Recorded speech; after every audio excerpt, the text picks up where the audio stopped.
بسم اللہ الرحمن الرحیم۔ السلام علیکم ورحمۃ اللہ وبرکاتہ۔ ویلکم مائی یوٹیوب چینل حافظ شفیق۔ معزز سامعین، امید کرتا ہوں کہ سب خیریت اور عافیت کے ساتھ ہوں گے۔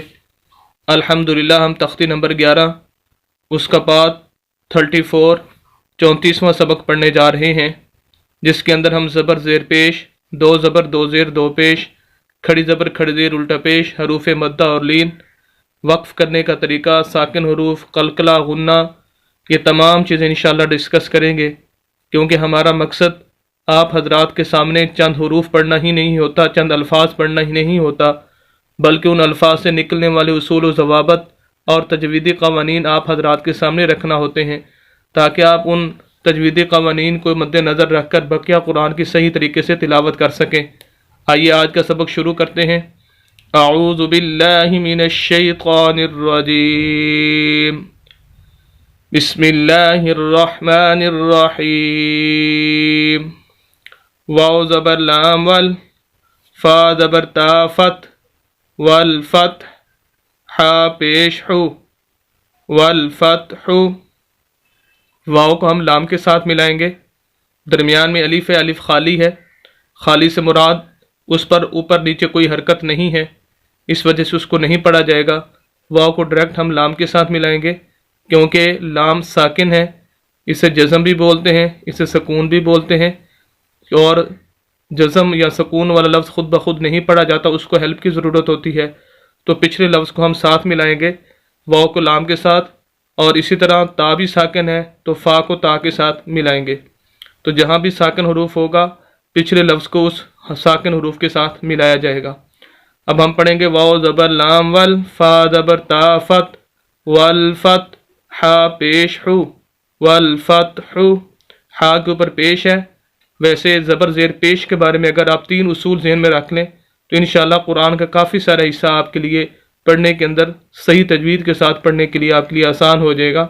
زبر زیر پیش کے بارے میں 3 اصول نمبر 1 کہ زبر زیر پیش لفظ کو لمبا نہیں کرنا۔ مثال کے طور پر اس کے اوپر پیش ہے، ہا کے اوپر ہم اس کو ہا پیش ہو پڑھیں گے، ہا پیش ہو نہیں کریں گے، واو زبر وا نہیں پڑھیں گے، فا زبر فا لمبا نہیں کریں گے۔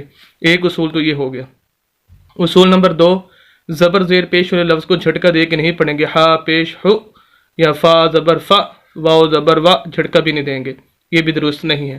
اصول نمبر 3 کہ زبر زیر پیش والے لفظ کو ہم نے مجہول نہیں پڑھنا، مجہول پیش کے اندر زیر اور پیش کے اندر ہوتا ہے، زبر کے اندر نہیں ہوتا۔ مثال کے طور پر یہ لفظ ہے ہا پیش ہو، اس کو بھی پڑھے ہا پیش ہو پڑھے تو یہ مجہول ہوگا، یہ درست نہیں ہے۔ ہا پیش ہو، والفتح۔ اگر ہم آخر میں وقف کرنا چاہیں تو ہا کو ہم ساکن کر دیں گے تو وقف ہو جائے گا، جیسے یہ تا ساکن ہے، جیسے لام ساکن ہے، اسی طرح ہا کو بھی ساکن کریں گے۔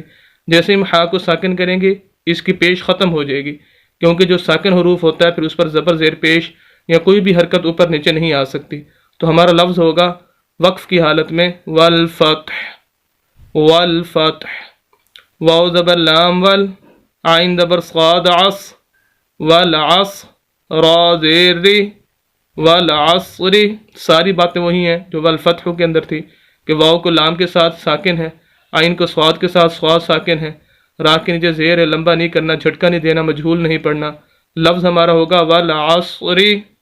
وقف کرنا چاہیں تو آخری حرف را ہے، ہم اس کو ساکن کر دیں گے، جیسے ہم اس کو ساکن کریں گے ہمارا لفظ ہوگا والعصر، جیسے سورہ عصر ہے اس کی پہلی آیت بھی ایسے ہی ہے، والعصر۔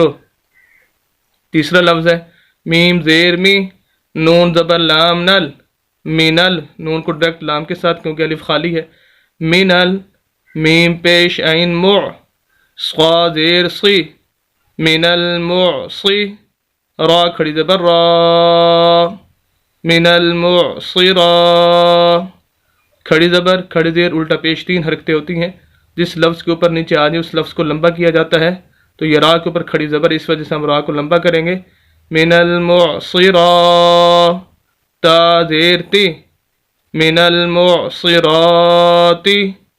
آخری حرف تا ہے، اگر ہم وقف کرنا چاہیں تو ساکن کریں گے اس کو، تا کے نیچے زیر ہے، جیسے ہی ہم اس کو ساکن کریں گے زیر اڑ جائے گی، ختم ہو جائے گی۔ وقف کی حالت میں ہمارا لفظ ہوگا من المعصرات، من المعصرات۔